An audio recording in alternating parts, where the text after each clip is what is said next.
ప్రభుకు స్తోత్రము. ఈ ప్రత్యేక కూడికలో రెండవ దినాన్ని ప్రభు మనకు అనుగ్రహించినందుకై ప్రభుకు మనము హృదయపూర్వక కృతజ్ఞతాస్తుతులు చెల్లింపబద్దులమై ఉన్నాం. ఇప్పటికే ఆయనను సంకీర్తనల ద్వారా మహిమపరచడానికి మంచి పాటల సమయాన్ని మనకు దయచేశాడు.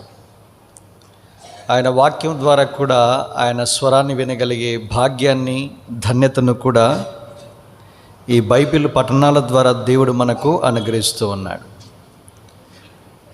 అందును బట్టి దేవునికి మనము రుణస్థులం. ఈ దిన ధ్యానాల కొరకై మన మూల అంశాన్ని మనందరం కలిసి ప్రార్థనాపూర్వకంగా బిగ్గరగా స్పష్టంగా చదువుదాం. యోహాను సువార్త 15వ అధ్యాయం.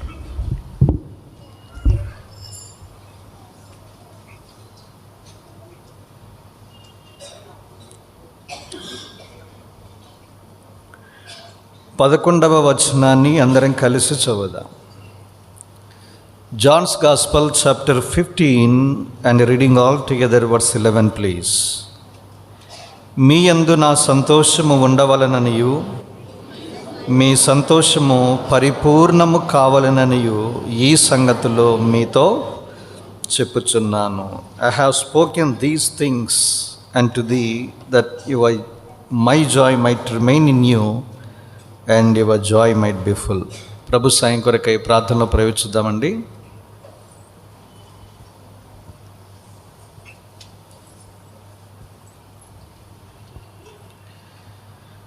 ప్రేమగల తండ్రి, యేసుక్రీస్తు ప్రభువారి సకల ఆశీర్వచన స్తోత్రములకు మించిన అద్వితీయ ఘన నామమున కృతజ్ఞతాస్తుతులు చెల్లించుచు నీ మందిరపు గుమ్మముల గుండా సమాధాన గృహపు మందిర ఆవరణములో ప్రవేశించి రావటానికి మాకిచ్చిన ధన్యతను బట్టి, ధారాళమైన ప్రవేశాన్ని బట్టి మీకు వందనాలు తెలియజేస్తూ ఉన్నాం. గడిచిన దినము మాకు చేసిన పరిచర్యను బట్టి మీకు స్తోత్రాలు, అనుగ్రహించిన విశ్రాంతిని బట్టి మిమ్మల్ని స్తుతిస్తూ ఉన్నాం. మరలా ఈ దినాన్ని చూడటానికి అనుగ్రహించిన భాగ్యము కొరకై స్తోత్రాలు. 31వ కీర్తన 14-15 వచనములో మా కాలగతులు మీ వశములో ఉన్నందుకై మిమ్మల్ని స్తుతిస్తూ ఉన్నాం. మా ఎడల మీకు కలిగిన నూతనమైన వాత్సల్యత మేము నిర్మూలము కాకుండా ఉండటానికి కారణమైనందుకే స్తోత్రాలు. మలాకీలో మీరు రాసిపెట్టారు, యెహోవా అయిన నేను మార్పు లేని వాడను గనక యాకోబు సంతతి వారైన మీరు లయము కాలేదు అన్న మాట వెలుగులో. నీవు మార్పు లేని వాడవు, మారని వాడవు, మార్పు లేని యాజకత్వమును కలిగిన మా ప్రభుని యేసుక్రీస్తు వారిని బట్టి మేము లయము కాక సజీవుల భూమి మీద నిలిచి నిన్ను స్తుతించటానికి కారణమైనందుకై స్తుతిస్తూ ఉన్నా. తండ్రి, ఈ ఉదయకాలపు బైబిల్ పఠనాలలో కూడా మీరే సహాయం చేయాలని మేము ఎంతగానో ఆశపడుతూ ఉన్నాం. ఈ స్థలానికి ఏ మనుషుని ముఖాన్ని చూడడానికి కానీ, ఏ మానవ స్వరాన్ని వినటానికి కానీ మేము ఇక్కడికి రాలేదని మీ సన్నిధిలో ఒప్పుకొనుచూ ఉన్నాం. నీవే మా దేవుడవు, నీవే నిత్య జీవ మాటలు గలవాడవు. నీ యొద్దకు మేము వచ్చి సాగిలపడి మీరేదైనా అనుగ్రహించితేనే తప్ప మేము దేనిని పొందలేమని నీ సహాయలమే ఒప్పుకొనుచూ ఉన్నాం.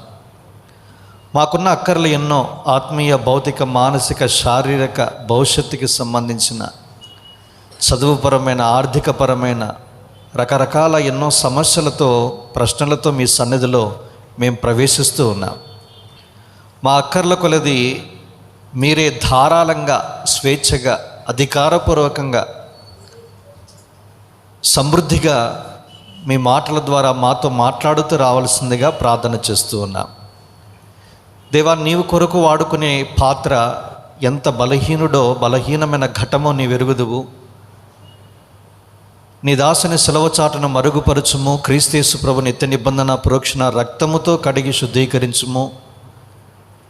సమయోచితమైన మాటలను నీ దాసుని నోట నుంచుము. నూతన తైలాభిషేకముతో అభిషేకించి నీ ప్రజల క్షేమార్థము రక్షణార్థము నీ కుమారుని ద్వారా నీ నామ ఘనత కొరకు మాత్రమే మరొకసారి మీరు జ్ఞాపకము చేసుకుని బలపరచవలసిందిగా ప్రార్థన చేస్తూ ఉన్నాం. గత సంవత్సరము మాకు కాచి కాపాడి భద్రతను అనుగ్రహించిన మీ కొందనాలు నూతన సంవత్సరంలో ప్రవేశపెట్టినందుకే స్తుతిస్తూ ఉన్నాం. సంవత్సరాలు మా ముందు ఎంతో వేగంగా గతించిపోతూ ఉన్నాయి, దొర్లిపోతూ ఉన్నాయి. అయినను నీ కార్యమును నాలో మాలో నూతనపరచాలని ఆశపడుతూ ఉన్నాం. ఈ సెలవు దినాలలో నీ వాక్యం చుట్టూ చేరి నీ మనసును తెలుసుకునటానికి, నీ వాక్యాన్ని ధ్యానించటానికి అనుగ్రహించిన ఈ ఆధిక్యత కొరకై మేము స్తుతిస్తూ ఉన్నాం. నిత్యత్వం కొరకు లెక్కించదగిన గడియలుగా మీరు మార్చండి. ఈ దినాలు అనేక చోట్ల VBS జరుగుతూ ఉన్నాయి, యూత్ క్యాంప్స్ జరుగుతూ ఉన్నాయి, కాన్వకేషన్స్ జరుగుతూ ఉన్నాయి, దైవ సేవకుల కూడికలు జరుగుతూ ఉన్నాయి, ఎన్నో రకాల పరిచర్యలు సహోదరుల కూడికలు కూడా జరుగుతూ ఉన్నాయి. నానా విధాలుగా జరగబడుచున్న ఈ పరిచర్యలో మీరే మహిమ పొందండి. నీ ప్రజలకు క్షేమాభివృద్ధిని మీరు కలిగించమని ప్రార్థిస్తూ మా సమయాన్ని దీవించి పెట్టుమని మా ప్రార్థన ఆలకించినందుకే స్తుతిస్తూ నన్ను మమ్మలను మేలుకే జ్ఞాపం చేసుకున్నామని యేసుక్రీస్తు ప్రభు వారి అడిగి ఊహించిన దానికంటే అత్యధికంగా చేయ శక్తిగల నామమున స్తుతించి ప్రార్థిస్తున్నాము తండ్రి, ఆమేన్.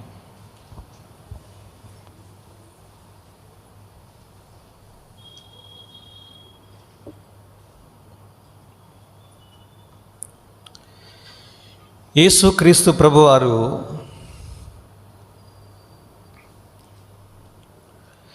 యవనస్తుడైన యోహానును తన పని కొరకై ఏర్పరచుకునడాన్ని మనం గమనించగలం. ఆయన వెంబడించిన 12 మంది శిష్యులలో చాలా పిన్న వయస్కునిగా అతన్ని మనము గమనించగలం. ఈ యవనస్తుని జీవితాన్ని దేవుడు దర్శించాడు. శిష్యునిగాను తదనంతరము అపోస్తలునిగాను అతన్ని ఎన్నిక చేసి ఘనపరిచినట్లుగా మనం చూస్తాం. 12 మంది అపోస్తలులలో ఈ అపోస్తలుడైన యోహాను మాత్రమే 5 పుస్తకాలు రాసిన లేదా రాసే ఘనతను పొందినట్లుగా మనం గమనించగలం. అగ్రగణ్యుడైన పేతురు 2 పత్రికలు రాశాడు. అయితే యోహాను భక్తుని ద్వారా 5 పుస్తకాలను రాయించుకోవటానికి దేవుడు ఆయనను సాధనంగా వాడుకున్నాడు. దేవుడు ఈ దినాల్లో కూడా యవనస్తులను వాడుకుంటాడా అన్న దానికి ఈయనే ఒక చక్కటి ఉదాహరణగా మనం చూస్తాం. అయితే కారణాలు మనం గమనించగలం.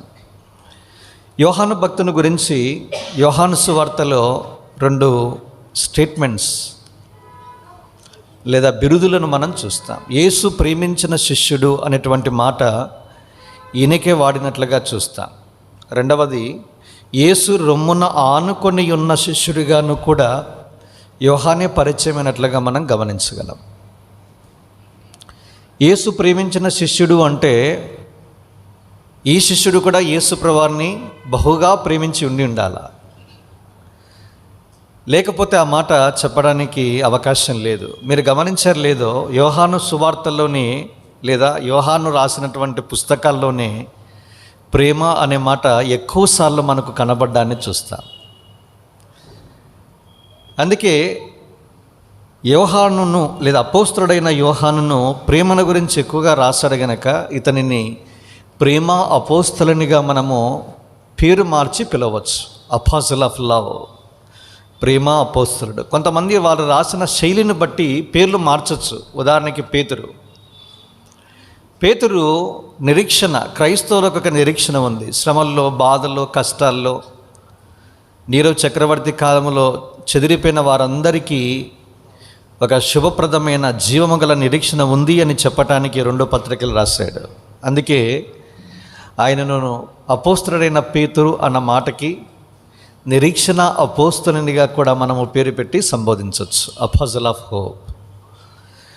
తర్వాత అపోస్తలుడైన పౌలు దగ్గరికి రాగలిగితే ఆయన 14 పత్రికలు రాశాడు. పేతురు పత్రికలన్నింటినీ మీరు చూడండి, ప్రతి పత్రిక ఆరంభము, ప్రతి పత్రిక ముగింపు ఒక మాట చేత ఆరంభించి ముగించబడుతుంది. ఒక హెబ్రీ పత్రిక మొదటి అధ్యాయం మినహాయించి, అది 2వ అధ్యాయం 9లో మనకు కనబడుతుంది. మిగతా అన్ని చోట్ల మొదటి అధ్యాయంలోనే, ప్రారంభ వచనాల్లోనే ఈ పదం మనకు కనబడుతుంది. ఆ పదం ఏదో కాదు, ఏంటది?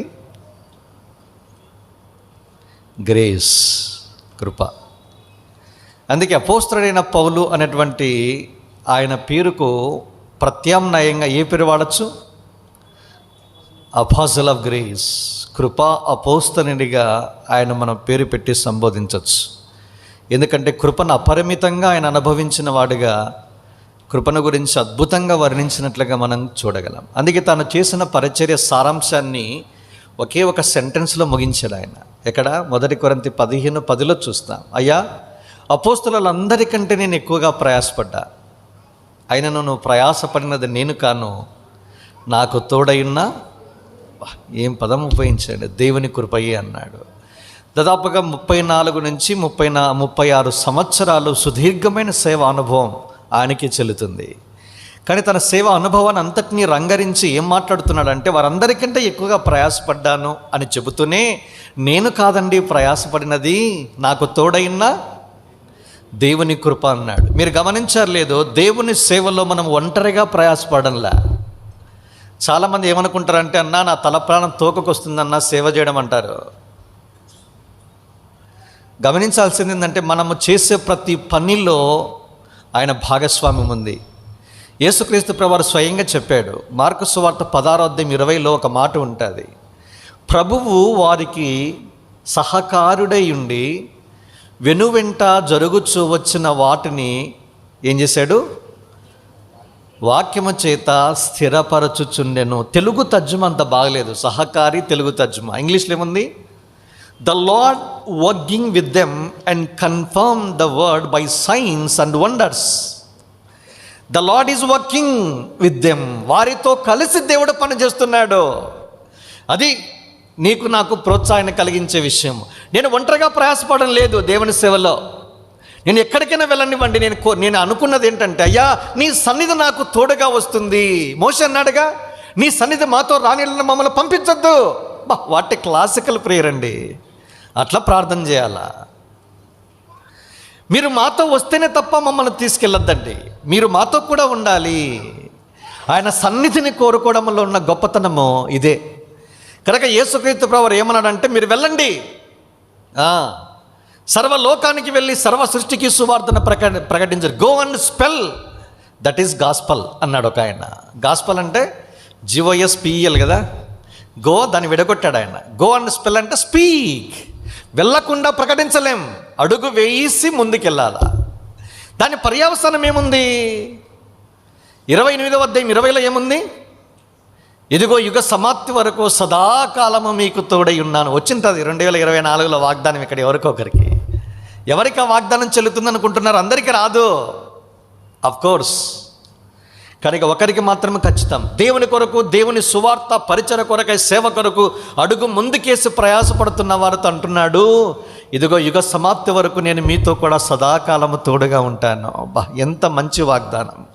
మనము చేసే ప్రతి పని పరిచర్యలో దేవునికి భాగస్వామ్యం ఉంది. దేవుడు మనతో కలిసి పని చేస్తాడు, ఇంక్లూడింగ్ స్టడీస్. కూర్చున్న యవనస్తులారా, మీరు చదువుతున్నారంటే మీతో కలిసి చదువుతాడు ఆయన. దేవుని యొక్క భాగస్వామ్యం ఉంది. మీరు సాఫ్ట్వేర్ ఇంజనీర్ అయితే మీరు అంటారన్నా వర్క్ స్ట్రెస్ ఎక్కువ అన్నా, అయితే మీరు ఒంటరిగా పని చేయడం లేదు. The lord is working with you. దేవుడు మీతో కలిసి పని చేస్తున్నాడు. దేవుడు మీతో కలిసి పని చేస్తున్నాడు అన్నప్పుడు, ప్రభువా మీరు నాతో ఈ దినం కూడా కలిసి పని చేయడానికి సిద్ధపడ్డారు, మీ కొందరాని పని ప్రారంభించాలా. జస్ట్ రిలాక్స్గా ఉంటావు. ఇప్పుడు కూడా నేను కూర్చొని చదవడం అంటే చాలా సంతోషం. ఎన్ని గంటలైనా సమయం దొరకదంతే. అలసట కానీ తిరిగి కానీ ఉండదు.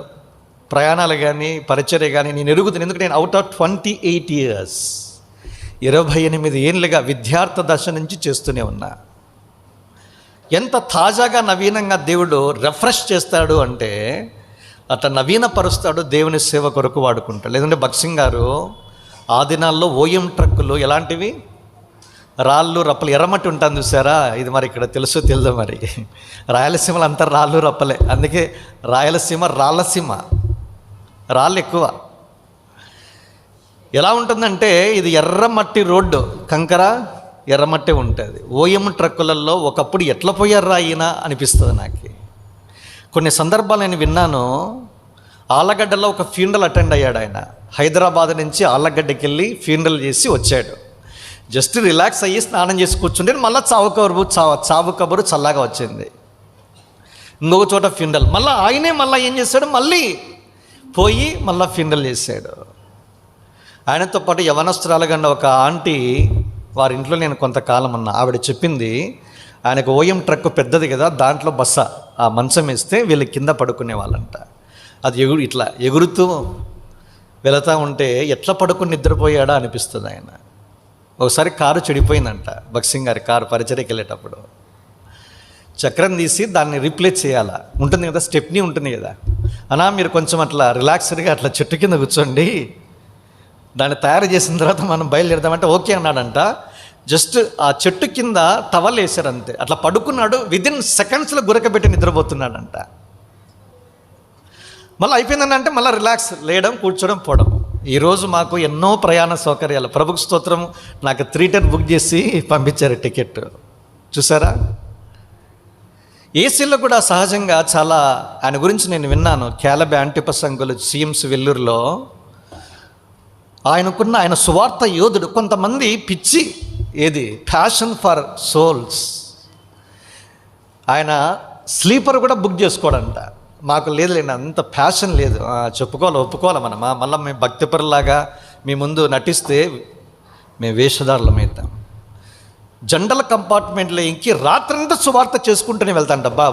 ఒకదాని వెంట వెళ్ళి భక్సింగ్ గారు ఎందుకు 3 టైర్ కోరుకున్నాడని అడిగితే ఆయన అడిగినారంట, ఏమయ్యా ఇంత సుఖం అనుభవిస్తున్నావు. ఆ దినాల్లో ఏసీ అంటే చాలా కాస్ట్లీ వ్యవహారం, ఖరీదైన వ్యవహారం. అది ఆయనకున్న లక్షణం ఏంటంటే ఎక్కిన తర్వాత నిద్రపోకుండా ప్రార్థన చేయడానికి నాకు అనువుగా ఉంటుందని చెప్పినాడంట ఆయన. చూడండి ఎలాంటి సాక్ష్యము. దేవుని సేవలో సాగిపోతున్న ఏ వ్యక్తులకైనా శుభవర్తమానం ఏంటంటే దేవుడు మీతో కలిసి పనిచేస్తున్నాడు. నెంబర్ 2, ఆయన మిమ్మల్ని ఒంటరిగా విడిచిపెట్టాడు. అందుకే అపోస్తలుడైన పౌలు 1 కొరింథీ 15:10, అయ్యా ఇంత ప్రయాసపడ్డా కానీ నేను కాదండి, నాకు తోడైన దేవుని కృప. వాట్ ఏ హ్యూమిలిటీ, ఏమి దీనత్వం అండి. అది ఉందా అండి మనకి? ఎవరు చేయలేనంతగా మనం చేశారని గొప్పగా చెప్పుకుంటూ ఉంటా. అరే నువ్వు కదరా బాబు, దేవుడే నీకు తోడుగా ఉండి చేశాడని ఒప్పుకో మనము. ఎందుకంటే మనమే క్రెడిట్ తీసుకుంటాం అంతా. అందుకే దేవుని మహిమను మేము తీసుకుని దొంగిలించే ప్రమాదం ఉంది. అందుకే దేవుడే మమ్మల్ని దీనులుగా చేయనుగాక. సరే, మెట్టుకు ఏదైనా కృపా అపోస్తలుడైన పౌలుకు మనము పేరు పెట్టవచ్చు. ఎందుకు ఇలాంటి ఉపోద్ఘాతం అంటే, ఒక యవనస్తుడును 5 పుస్తకాలు రాసే అవకాశాన్ని ఇచ్చాడు. అందులో 2 ప్రధానమైన కారణాలు. ఈ యవనస్తుడు యేసుప్రభువుని ప్రేమించాడు. ఈ చివరి దినాల్లో నేను యేసుప్రభువుని ప్రేమించే వ్యక్తులుగా ఉంటే తన గురించిన అధికమైన ప్రత్యక్షతను దేవుడు నీకు నాకు బయలుపరుస్తాడు. నిన్న చెప్పించాను మీకు. ఏ మాట? యోహాను సువార్త 3:35 ఆయన నన్ను ప్రేమిస్తున్నాడు కనుక, 5:20 తండ్రి నన్ను ప్రేమిస్తున్నాడు కనుక ఆయన చేసే ప్రతీది కూడా ఏం చేస్తాడంట, ఆయన బయలుపరిచేవాడుగా ఉంటాడంట. ప్రేమించే వారికే బయలుపరుస్తాడు. ఈ దినాల్లో అలాంటి వారంగా దేవుడు మనను చేయనుగాక. రెండవది, ఆయన హృదయమున్న లేదా రొమ్మున ఆనుకొని ఉండే అనుభవాన్ని యోహాను కలిగి ఉన్నాడు కనుకే 5 పుస్తకాలు రాసే అవకాశం దొరికింది. ఆయన రొమ్మున ఆనుకోవడం అంటే ఎలాంటి దాపరికాలు లేని జీవితం. They life of transparency, uprightness, integrity. యథార్థంగా ఎలాంటి దాపరికములు లేని జీవితం అంటే అది ట్రాన్స్పరెంట్గా ఉంటుంది. ఇక్కడి నుంచి అటువైపు చూసినా, అటువైపు నుంచి ఇటువైపు చూసినా కనపడుతుంది. అంటే ట్రాన్స్పరెంట్ పేపర్లు పెడతారు స్టూడెంట్స్ ఇంటర్మీడియట్ డిగ్రీలలో. ఈ బాటనీ, జువాలజీ ఉంటాయి చూసారా, వేసే డ్రాయింగ్కి అందులో ట్రాన్స్పరెంట్ పేపర్ పెడితే అక్కడి నుంచి కనబడుతుంది, ఇక్కడి నుంచి కనబడుతుంది. అంటే ఎలాంటి దాపరికాలు ఉండవు. ఏ లైఫ్ ఆఫ్ ఓపెన్నెస్. అలాంటి వారికి దేవుడు తను తాను బయలుపరుచుకుంటాడు. అయితే దురదృష్టం ఏంటంటే చాలా విషయాలు మనము దేవునికి మరుగు చేస్తాం. అయితే దేవునికి తెలియదా? అదే మన అవివేకం, తెలివి తక్కువతనం. అంటే దేవుని కనుదృష్టికి కనపడకుండా దాచేది ఏమన్నా ఉందా అండి? Powerful ice. ఆయన కన్నులు చాలా బలమైనవి. ఆయన కంటికి కనబడే సృష్టం అంటూ ఏదీ లేదంట. ఆయన కంటికి 4వ అధ్యాయం హెబ్రీ గ్రంథకర్త అన్నాడు 13లో, తేటగా కనబడుతుందంట. ఎందుకు ఊరికి అనవసరంగా వేస్ట్ చేసుకోవడము? అయ్యా, నా జీవితం నీకు తెలుసు, అరమరికలు లేని జీవితాన్ని జ్ఞాపం చేస్తుంది. అలాంటి జీవితాన్ని ఎదుట నేను జీవించటాన్ని నాకు సాయం చేయి. తద్వారా నిన్ను గురించిన ఎరుకను అధికంగా పొందటానికి నాకు కూడా ఈ దినాల్లో కృపను ప్రసాదించు. ఇలాంటి దీనత్వం ఉన్న వాళ్ళకి నిజంగా దేవుడు తన గురించి బయలుపరుచుకుంటాడు. అలాంటి 5 పుస్తకాల్లో ఒకటే యోహాను సువార్త, 21 అధ్యాయాల సంకలనము.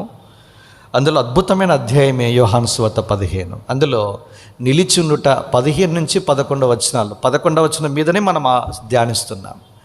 ఈ 11 వచనాల వెలుగులో మనం చూస్తే ఒక కీవర్డ్, మూల పదం ఏంటంటే అబైడింగ్, నిలిచుండుట. అర్థమేంటి?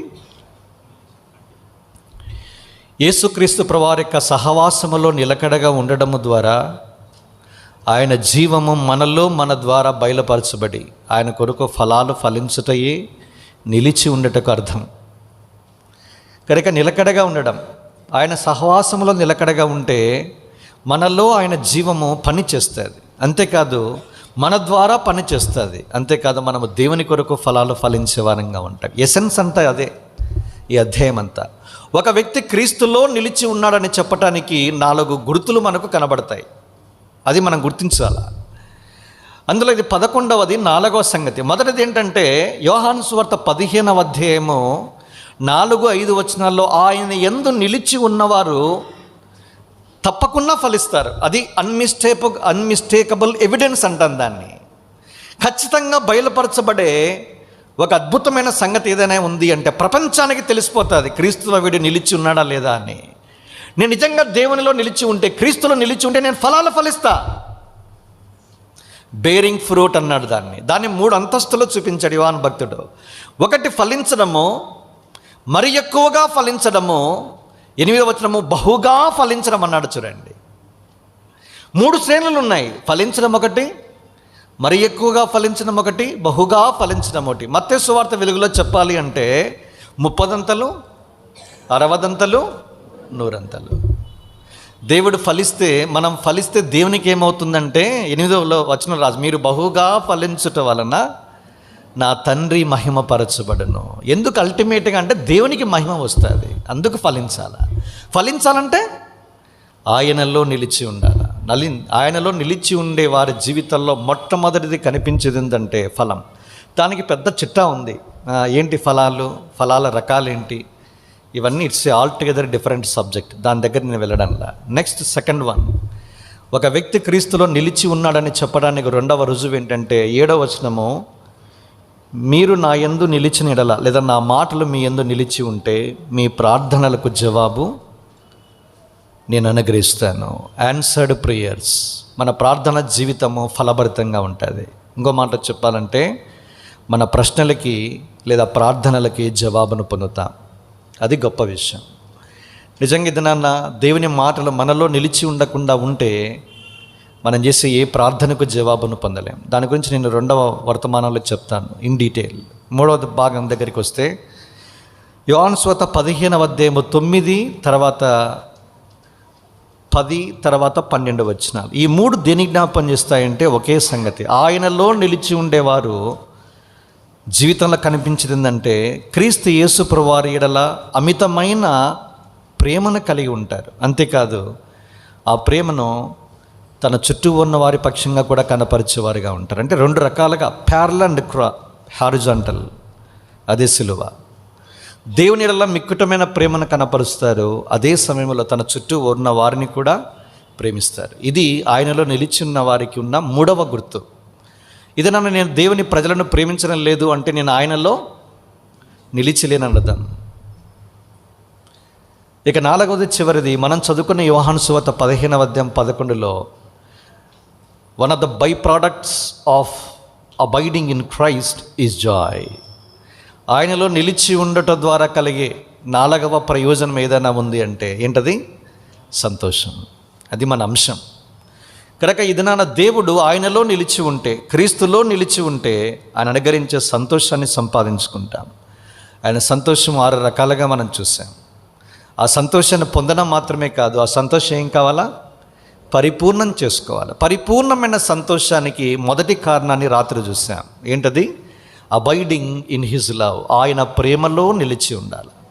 ఆయన ప్రేమలో ఎందుకు నిలిచి ఉండాలో 5 అంతల కారణాన్ని చూశాను. నేను ఎక్కువగా చెప్పనక్కర్లా. ఇది నా 2వ కారణాన్ని మీకు జ్ఞాపం చేసే ప్రయత్నం చేస్తాను. 5 సంగతులు మీకు పరిచయం చేశాను, ఉన్నాయని తెలియజేశాను. పరిపూర్ణమైన సంతోషానికి పంచసూత్రాలు. అందులో మొదటిది, ఆయన ప్రేమను నిలిచి ఉంటే మన సంతోషము పరిపూర్ణమవుతుంది. రెండవది ఏంటి? ఇది నాన్న 2వ సంగతిని ధ్యానిద్దాం. నాతో కలిసి యోహాను సువార్త దయచేసి రండి, 17వ అధ్యాయము 13, 14 వచనాలు. యోహాను సువార్త 17, 13, 14. ఇప్పుడు నేను నీ యొద్దకు వచ్చుచున్నాను, నా సంతోషము వారి యందు పరిపూర్ణమగునట్లు లోకమందు ఈ మాట చెప్పుచున్నాను. వారికి నీ వాక్యమిచ్చి ఉన్నాను. నేను లోక సంబంధిని కానట్టు వారును లోక సంబంధులు కారు గనక లోకము వారిని ద్వేషించును. అయ్యా, నా సంతోషం వారి యందు పరిపూర్ణం అన్నట్టు నా మాట ఇచ్చా.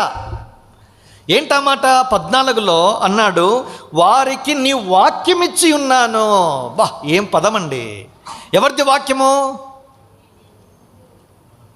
యేసుప్రభువారు ఎవరితో మాట్లాడుతున్నారు? సమాసం అల్లా, తెలుగు గ్రామర్. ఏమండి? దేవునితో మాట్లాడుతున్నాడు. ఏంటిది? High priestly prayer of our Lord Jesus Christ. యేసుక్రీస్తు ప్రభువారు సుదీర్ఘంగా చేసిన విజ్ఞాపన ప్రార్థన ఇది.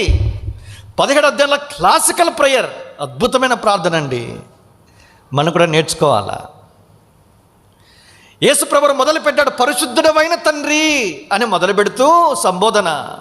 రాను 13, 14 వచ్చేసరికి, తండ్రి నీవు నాకు ఏదైతే సంతోషం ఇచ్చావో, నాలో ఏదైతే ఉందో ఆ సంతోషం వారిలో ఉంచా. ఆ సంతోషం పరిపూర్ణం కావడానికి నీ మాటనిచ్చాను. ఏంటా మాట? ఎందులో ఉంది? నీ వాక్యములో ఉంది. నీ వాక్యం ఇచ్చానండి అన్నాడు ఆయన. ఇది నాన్న దేవుడు యేసుక్రీస్తు ద్వారా నీకు నాకు ఆయన వాక్యాన్ని నీకు నాకు ప్రసాదించాడు. ఎవరిదనుకుంటున్నారు ఇది? దేవుని వాక్యం ఇది. అందుకే last part, in relation to our Bible study, ఈ వాక్యము దేవునిది. అందుకే యోహాను సువార్త 1వ అధ్యాయము 1వ వచనంలో మనకందరికీ బాగా పరిచయము. ఆదియందు వాక్యము ఉండెను, వాక్యము దేవుని యొద్ద ఉండెను, వాక్యము దేవుడై ఉండెను. సాక్షాత్తు ఆయనే వాక్యము. అటెస్టేషన్ ఎవరి కొరకు రాస్తాడు ఇది? హోషేయ గ్రంథం 8వ అధ్యాయము 12లో ఒక మాట ఉంటుంది, అద్భుతమైన మాట. I have return unto them అన్నాడు. చూడండి, ఈ ధర్మశాస్త్రాన్ని, నా ధర్మశాస్త్రాన్ని వారి కొరకు నేనే రాశాను. ఏం పదమండి అది? ఒక్కసారి చూడండి ఆ మాట. హోషేయ గ్రంథము పరిపూర్ణముగా వ్రాయించి అన్యులుగా ఎంచి, I have return unto them but they consider it as strange things అన్నాడు. చూడండి, ఐ హ్యావ్ రిటన్ అన్నాడు. చూడండి, నేనే రాశాను. డ్యూయల్ ఆథర్షిప్ ఉంటుంది దేని యొక్క వాక్యానికి. అంటే దేవుడు తానే రాశాడని ఒక విధంగా చెబుతూనే వ్రాయించాడు కూడా. దాదాపుగా 40 మందిని 1500 సుదీర్ఘ సంవత్సరాల ఈ కాల పరిమితిలో 40 మందిని సాధనాలుగా వాడుకో. Dual authorship. అందుకే పేతురు అన్నాడు, అయ్యా దీని యొక్క వాక్యం ఎలాంటిదంటే ఇన్స్పైర్డ్. అది దేవుని యొక్క వాక్యము దేవుని ఆత్మచేత ఏమైంది? అది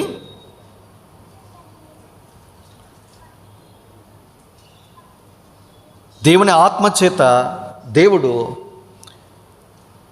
దేవుని పరిశుద్ధులైన జనుల ద్వారా పలికించడానికి వారిని ప్రేరేపించాడు.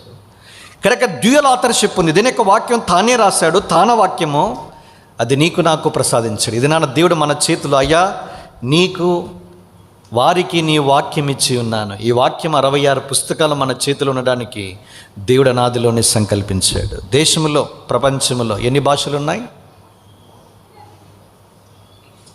దీన్ని కూడా ఇంతలా చెప్పాను కదా, ఏం బాధపడనక్కర్లే. మన గూగుల్ తల్లి ఉంది కదా, మోర్ దాన్ 7,000 స్పోకెన్ లాంగ్వేజెస్. 7,000 కంటే పైచులకు మాట్లాడే భాషలు ఉన్నాయి. అయితే లిపి కలిగిన భాషలు తక్కువ, అంటే సగమే ఉన్నాయండి.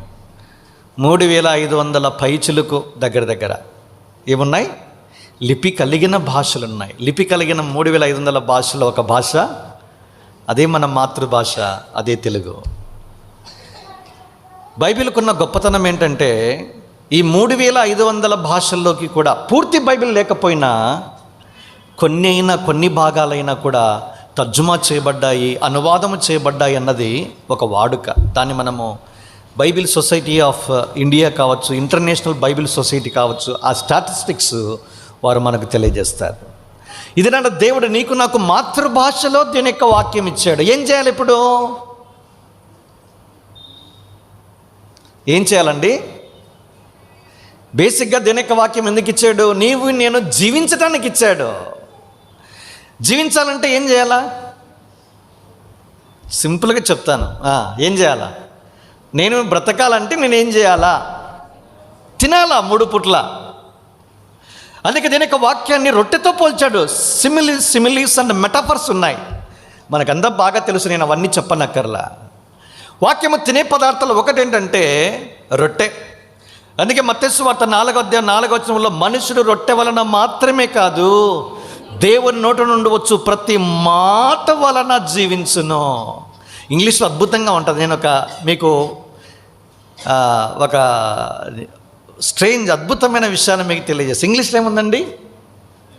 Man shall not live by bread alone but by every word that proceedeth out of his mouth. ఈ వచనం అంతా తెలుసు కదా. నోట నుండి వచ్చు ప్రతి మాట. వచ్చు అండర్లైన్ ఏం చేయండి తెలుగు. ఇంగ్లీష్లో ప్రొసీడత్, మీరు కేజీవి చదివితే ప్రొసీడ్స్ ఏంటది? ఎన్కేజీవి. దాన్ని అండర్లైన్ చేయండి. ప్రొసీడత్ ఆర్ ప్రొసీడ్స్ ఏంటది? నౌనా, ఆబ్జెక్టివా, వర్బా, యాడ్వర్బా, ఏంటండి? స్టూడెంట్ చెప్పండి. మీకు ఇంగ్లీష్ గ్రామర్ కూడా చెప్తున్నాను చూడండి, ఉచితంగా. అర్థమైందా? అద్భుతమైన సంగతులు వస్తాయి ఇప్పుడు. చెప్పండి. ప్రొసీడ్స్ అన్నది వర్బ్. Very good. ఏ ఫామ్లో ఉంది? ఫామ్ అంటే డూ ఆర్ డస్. ప్రొసీడత్ అన్నాం కదా, ఆర్ ప్రొసీడ్స్ అన్నాం. మీకు ఇంకా బాగా తెలియాలంటే కేజీ అర్థం కాదు. నేను దాన్ని ఏం చేశానంటే ఎన్కేజీ, న్యూ కింగ్ జేమ్స్ వర్షన్కి మార్చిన. ప్రొసీడ్స్ అని వచ్చింది, అండర్లైన్ చేయండి. ఇది వర్బ్ అన్నాం కదా, ఏ ఫామ్లో ఉంది? Does form. Do or does form ఏ టెన్స్లో వాడతాము? రేపు ఇంగ్లీష్ పరీక్ష ఉంది, ఇవన్నీ ఉన్నాయి మీకు 10th ఇంటర్మీడియట్లో, తప్పించుకునేదానికి లేదు. సింపుల్ ప్రజెంట్ టెన్స్లో వాడతాం. మళ్ళీ అందులో 3 ఉన్నాయి: present tense, past tense, future. Present టెన్స్లో ఉంది. ప్రజెంట్ టెన్స్లో ఏ టెన్స్ వాడతాము? Simple present tense, present continuous tense, present perfect tense. 3 ఉన్నాయి చూసి. ఇప్పుడు ఏ టెన్స్లో ప్రొసీడ్స్ అన్నాం. ఏ టెన్స్ అది? Present tense. Very good. అందులో మళ్ళీ down the simple present tense. ఇప్పుడు మీకు ఒక ప్రశ్న యవనస్తులకి, సింపుల్ ప్రజెంట్ టెన్స్ ఎప్పుడు వాడతాము? ఏందన్నా వాక్యం చెప్పడానికి పిలిస్తే ఇంగ్లీష్ ఎందుకన్నా చెప్పేది మమ్మల్ని అంటారా? నేను తెలుగు విద్యార్థిని, అంత మాతృభాషే నాది, చదివింది. చెప్పండి. 2 సంగతులకు వాడతారు. 1 ఈజ్ డైలీ యాక్టివిటీస్, అనుదిన జీవితంలో ఉన్న వాటికి వాడతాం. రోజు 3 పూట్ల తింటాను, సింపుల్ ప్రజెంట్ టెన్స్ వాడతాం. 2వది యూనివర్సల్ ట్రూత్స్ అంటాం, సార్వత్రిక సత్యాలకు వాడతాం దీన్ని. The sun rises in the east, rises underline does form simple present tense. సార్వత్రిక సత్యాలంటే ఎక్కడికైనా పో, సూర్యుడు తూర్పునే ఉదయిస్తాడు. జపాన్కి పో, జర్మనీకి పో, అమెరికాకి పో, ఆస్ట్రేలియాకి పో, ఇండియాకి రా. అంతేనా? పాలు తెల్లగా ఉంటాయి అన్నాం అనుకో, అది యూనివర్సల్ ట్రూత్. నల్లగా ఉండవు, సార్వత్రిక సత్యం అది. ఇప్పుడు మీరు గమనించాలి ఏంటంటే డైలీ యాక్టివిటీస్కు డస్ ఫామ్ వాడితే, ఇప్పుడు యేసు ప్రభువు మత్తయి 4:4 ఏమన్నాడు? మనుషుని దేవుని నోట నుండి వచ్చు ప్రతి మాట వలన జీవించును అంటే ప్రతిరోజు మీకు దీని యొక్క వాక్యాన్ని దేవుడు ఇస్తాడు. తిన్నారా? అది ప్రశ్న. ఇప్పుడు ఎంతమంది మీ అనుదిన జీవితంలో మీ ఆత్మీయ పోషణ కొరకు దేవుడిచ్చే వాక్యాన్ని తిని ఈ కుడికి వచ్చారు? చేతులెత్తనా నేను మర్చిపోయినాను, దాన్ని తీసేసాను. ఎందుకంటే ఒక్కరున్నా మిమ్మల్ని అవమానపరచడం నాకు ఇష్టంలా. Take it seriously. ఆలోచించండి. అరే 3 పూట్లు తింటేనే మనకు రోగాలు రాకుండా ఉండడంలా, వస్తూనే ఉన్నాయి. నువ్వు దేని యొక్క వాక్యాన్ని, దేవుడిచ్చే నోటి మాటను తిని జీవించకపోతే నువ్వు ఎన్ని రకాల జబ్బులకు నువ్వు లోనైతావు ఒకసారి ఊహించు. ఆ మధ్య కరోనా వచ్చినప్పుడు లాక్డౌన్లో ఏం చేశారు? డ్రై ఫ్రూట్స్ తినండి, నాన్ వెజిటేరియన్ తినండి. ఏమయ్యారు? రోగ నిరోధక శక్తి పెరిగిన మాట దేవుడు ఎరుగు. మనిషి ఆకారాలు మాత్రం మారిపోయాయి, బరువు మాత్రం పెరిగినారు. అరే ఈ విధంగా తింటే మనిషి ఇలాగూ తయారైతే ఆత్మీయమైన పోషణకు దేవుడిచ్చినటువంటి వాక్యాన్ని తింటే ఎలా తయారవుతావు? స్పిరిచువల్ ఇమ్యూనిటీ, ఆత్మ సంబంధమైన నిరోధక శక్తి వస్తుంది. You can with stand against the vials of the enemy. సాతాను తంత్రాలను ఎదిరించి పోరాడినట్లు ఏం చేస్తారు? మీరు శక్తిమంతులుగా, బలవంతులుగా మీరు మారిపోతారు. ఇది నీకు నాకు ఆత్మీయ నిరోధక శక్తి కావాలా? మన జీవితంలో అపవాది ఎన్నో రకాల దాడులు చేస్తాడు. మన మానసికమైన దాడులు, కుటుంబం మీద దాడులు, వ్యక్తిగత జీవితం ఆరోగ్యం మీద దాడులు, ఎన్నో రకాల దాడులు చేయడానికి సిద్ధంగా ఉన్నాడు. వాడు వదిలిపెట్టాడు, చేస్తూనే ఉంటాడు. ఆఫ్టర్ ఆల్ గవర్నమెంట్ చూడండి, బీజేపీ వాడు పొరపాటు ఇక్కడి నుంచి వేరే పార్టీకి మారాడు అనుకో, వెంటనే ఎన్ఫోర్స్మెంట్ డైరెక్టరేట్ వస్తాడు, ఈడీ అంటారు దాన్ని. ఇన్కమ్ ట్యాక్స్ దాడులతో రాజమండ్రిలో ఫలానా వ్యక్తి విలవిలలాడాడని రాస్తాడు పేపర్లో. ఎందుకు? పార్టీ మారితే వదిలిపెట్టం మిమ్మల్ని, ఎట్లయినా నిన్ను ముప్పు తిప్పలు పెట్టి మళ్ళీ ఎన్నికి తిప్పాలా. చూసారా? చెప్పిన మాట వినకపోతే enforcement directorate, CBI, income tax raidings అన్నీ. అరే భూ సంబంధమైన నాయకులు ఇలాంటి పథకాలు రచిస్తే నువ్వు దేవుని యొక్క రాజ్యంలోనికి మారిపోయావు, అంధకార సంబంధమైన అధికారం నుంచి విడిపించబడ్డావు. తాను ప్రేమించిన దేవుని కుమారుని రాజ్యంలో ఒక వ్యక్తివయ్యా. నిన్ను ఊరికి వదిలిపెడతాడా అపవాది? సర్లే పోయినా లే పాపం ఉన్నిలే, నేను వేరే వాళ్ళని చూసుకుంటా అంటాడా? ఉండడు. మీ విరోధైన అపవాది ఎవరిని మృంగుదనాన్ని వెతుకుతున్నాడు ఆయన వాడి పని అంతా ఒకటే, ఎవరైనా దొరుకుతాడా సమాధాన గృహంలో వాడిని వాడుకుంటా నేను. ఏ అమ్మాయి అయినా, అబ్బాయి అయినా, యవనస్తుడైనా, పెద్దవారైనా దొరికితే వదిలిపెట్టాడు, ఎవరిని మింగేయడమే అంతే. ఇలాంటి సాతాను తంత్రాలను ఎదిరించాలంటే ఆత్మీయమైన శక్తి దేవుడు నీకు నాకు వాక్యం ద్వారానే ఇస్తాడు. అందుకే ఏం చేయాలా? Daily basis. అందుకే మీరు చూడండి, పాత నిబంధనలో ఇశ్రాయేల్ ప్రజలకు దీని యొక్క వాక్యాన్ని దేవుడు ఇచ్చేవాడు. మంచి టైం ఏదైనా ఉంది అంటే ఏం టైం అండి? మన్నా కురిపించాడు. మన్నా ఎప్పుడైతే కురిపించబడిందో, మన్నా ఎప్పుడు సమకూర్చుకోవాలా? 16:21 ఉంటుంది. ఏముంటుంది అక్కడ? ఎండ ఎప్పుడైతే మన్నా కురిపించబడిన తర్వాత సూర్యకిరణాలు మన్నా మీద పడితే మన్నా ఏమవుతుంది? మెల్ట్ అయిపోతుంది. అంటే దాని అర్థం ఏంటంటే, ఈ దినాన దేవుని సన్నిధిలో నిలిచి దేవుని దగ్గర ఫ్రెష్గా, తాజాగా, నవీనంగా దేవుని యొక్క వాక్యం పొందడానికి మంచి టైం ఏంటి? సూర్యోదయానికంటే ముందు. నేను అది చేశాను, ఇప్పుడు చేయలేకపోతున్నా, బాధపడుతున్నా. హైదరాబాద్ స్టైల్ ఏంటంటే 12-1 గంటకు పడుకోవడం, ఇప్పుడు లేయడం అంటే 6, 7, 7:30. ఏమైంది? లైఫ్ స్టైల్ డిజార్డర్స్ అంటాం, వచ్చేసాయి అన్నీ. జబ్బులు లేవు ఒకప్పుడు, ఇప్పుడు జబ్బులు ఎక్కువ అయిపోయినాయి. ఎందుకు? జీవచక్రాన్ని దాన్ని ఏమంటాము, జీవ గడియారాన్ని, బయలాజికల్ క్లాక్ని మార్చేసాం మనము. ఒకప్పుడు శుభ్రంగా తిని 8 గంటలకే పడుకునేవాళ్ళు. నేను ఈ రెసిడెన్షియల్ స్కూల్లో చదువుకున్నా. నేను 6 గంటలకి పెడతారు భోజనం, 8 కల్లా డిస్పర్స్ పడుకోవడము. ఉదయకాలం 5 గంటలకు లేస్తాడు. ఆసనాలు శీతాకాలం అయితే, సమ్మర్ వెకేషన్లో అయితే ఏముంటాయి? డ్రిల్ ఉంటుంది, పరిగెత్తుకుంటూ పోవాల్సిందే. శ్రీశైలం అంటే చలి ఎక్కువ ఉంటుంది, మళ్ళీ చల్లనీళ్ళే మంచి డిగ్రీలో ఉంటుంది. అప్పుడు అసలు జలుబు లేదు, తలకాయ నొప్పి లేదు, ఏమీ లేవు. ఇప్పుడు మంచిగా వేడి నీళ్ళు పోసుకుంటున్నా కూడా అన్నీ ఉన్నాయి. విచిత్రం చూడండి ఎలా ఉందో. సరే, అవన్నీ కాన్సెప్ట్ ఎందుకు చెప్తున్నానంటే, దీని యొక్క వాక్యాన్ని యవనస్తురాల పెద్దవాళ్ళకి కొన్ని ఇన్ఫర్మేటివ్స్, బలహీనతలు ఉంటాయి, వాడిని మినహాయించాలా. మీ సంగతి ఏంటి? అర్ధరాత్రి 2 గంటల వరకు స్మార్ట్ ఫోన్ పట్టుకొని మీరు పడుకుంటే నిద్ర వస్తుందా? రాతప్పుడే ఒక గంటకు పడుతుంది. స్మార్ట్ ఫోన్లో చూసి ఏదైతే చూసావో అదే కళల్లో వస్తాయి. కళలలో ఉదయకాలం 8-10 గంటలకు లేయడము, అప్పుడు లేచి ఏం పాట మళ్ళా? వేకువా నేనే లేచెదను. 8 గంటలకి, 8-10కా? బ్రష్ చేసుకోవడము, వాక్యం కూడా చదవము. క్యాలెండర్లో ప్రభు నీ వాక్యం ద్వారా మాట్లాడను ఆయన, ఆ వాక్యాన్ని తీసుకోవడం పోతా ఉండడం అంతే. మళ్ళీ ఏం కావాలా? ఆశీర్వాదాలు. ప్రభు నన్ను అమెరికాకు పెంచునైనా, పంపించు, పట్టుకుంటే బంగారం చేయనైనా, ఇట్లా అప్లై చేయనైనా, నీటిలో వెంటనే ఎంబీబీఎస్ రాలనైనా, నా పక్కనే, మా ఇంటి పక్కనే మెడికల్ కాలేజ్. ఎట్లా దీవిస్తారండి దేవుడు. మాకు వాక్యాన్ని బోధించిన బోధకులు యవనస్తులు, అంటే 28 ఏళ్ళ బ్యాక్ వెనక్కి వెళితే పూర్ణచంద్రరావు అంకులు ఒక మాట చెప్పేవాడు ఎప్పుడు. యవనస్తులు ఎట్లున్నారంటే, హాస్టల్లో చదువుకున్నాను కాబట్టి ఏమన్నా అంటే సత్రం భోజనము మఠం నిద్ర అన్నాడు ఆయన. సత్రం భోజనం అంటే ఎప్పుడైనా వెళ్తామని మనం పోవడము తినడము. మఠం నిద్ర అంటే మఠంలో పడుకున్న ఏ సన్యాసిని లేపరు. ఏ సన్యాసిని మఠంలో, నేను రామకృష్ణ మఠం అక్కడే దగ్గరే ఉంటుంది మా ఇంటికి, మఠంలో పడుకున్నాడు అనుకో, ఒకప్పుడు ఉండే, అక్కడ పడుకుంటే ఎవరే కానీ నిన్ను నన్ను లేపరు. అట్లయిపోయింది. ఎట్లా నిన్ను నన్ను దేవుడు దీవిస్తాడు? యవనస్తులారా, 30 ఏళ్ళ లోపు మీరు కష్టపడకుండా ఉంటే ఇంకొక 30 ఏళ్ళు అంటే 60 ఏళ్ళు వచ్చేంత వరకు మీరు కష్టపడుతూనే ఉంటారు. ఏం చెప్పాడు ఆయన? 30 ఏళ్ళ లోపు నువ్వు కష్టపడి ఉద్యోగాన్ని సంపాదించుకోనకపోతే 60 సంవత్సరాల వరకు మీరు కష్టపడుతూనే ఉంటారన్నాడు ఆయన. బట్ నిజంగా ఇప్పుడు నాకు అనుభవంగా తెలుస్తుంది అది.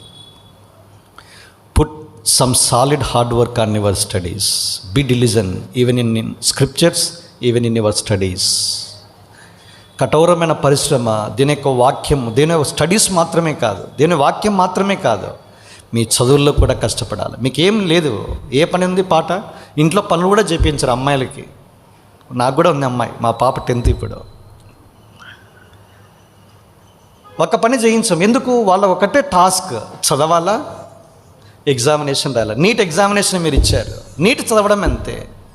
లేదా IIT JEE ఉంది చూసారా, దాన్ని చదవడం అంటే. దాని కొరకే మీరు ఎంత కష్టపడడానికి మీ మనస్సును అప్పగిస్తారో దేవుడు దీవిస్తాడు. నేను ఇప్పుడు వెనక్కి వస్తే, దీని యొక్క వాక్యాన్ని నేను ఏం చేయాలంటే తినాలా.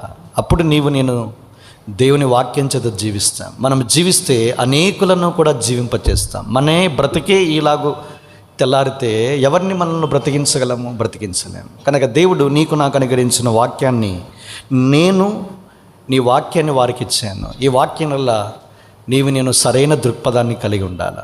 ఒక కీర్తనకారుడు దావీదు అన్నాడు, 138వ కీర్తన 2లో ఒక మాట అన్నాడు, thou hast magnified thy word above all thy name అన్నాడు. అయ్యా, నీ నామం అంతటి కంటే నీవిచ్చిన వాక్యాన్ని నువ్వు గొప్ప చేశావు. thou hast magnified అన్నాడు. చూడండి, వాక్యాన్ని దేవుడు ఏం చేశాడు? గొప్ప చేశాడు. తన పేరు కంటే గొప్ప చేశాడు. ఇది నాన్న పాపులర్, యెహోవా నామము పాపులరా, ది హోలీ బైబిల్ పాపులరా? అర్థమైనది మాట. దావీదు ఏమన్నాడు? అయ్యా, నీ నామం అంతటి కంటే నీవు ఇచ్చిన వాక్యాన్ని గొప్ప చేశావు. గొప్ప అయిందా లేదా? ఇది నల్ల ఏ ప్రింటెడ్, మీరు గూగుల్కి వెళ్ళి సెర్చ్ చేయండి, ఆల్ టైమ్స్ క్లాసికల్ బుక్ ఇది. ఏ తరంలోనైనా ఎక్కువ పబ్లికేషన్లోనికి వచ్చేది, ప్రింట్ అయ్యేది, కొనబడేది, చదవబడేది ఈ పుస్తకమే. ఏ దగ్గరికైనా మూలకైనా వెళ్ళండి, ది హోలీ బైబిల్ అంటే వెంటనే అంటారు అది క్రైస్తవుల గ్రంథం లేదా మత గ్రంథం అని. యెహోవా నామం అంటే ఎవరికి తెలియదు, అసలు యేసు అంటేనే తెలియదు.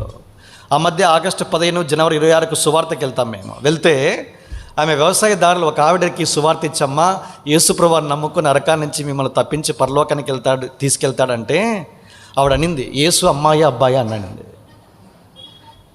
అంటే ఎంత అమాయకమైన జనాలు మన మధ్యనే ఉన్నారు. మీరు ఇంటర్వ్యూకి వెళ్తే తెలుస్తుంది. అంటే యేసు ప్రభువారు అంటే కూడా తెలియని వాళ్ళు ఉన్నారు. అమ్మాయి అబ్బాయి అంటే అసలు యేసు పేరు తెలియకపోతే యెహోవా పేరు ఇంకెవరికి తెలుసు?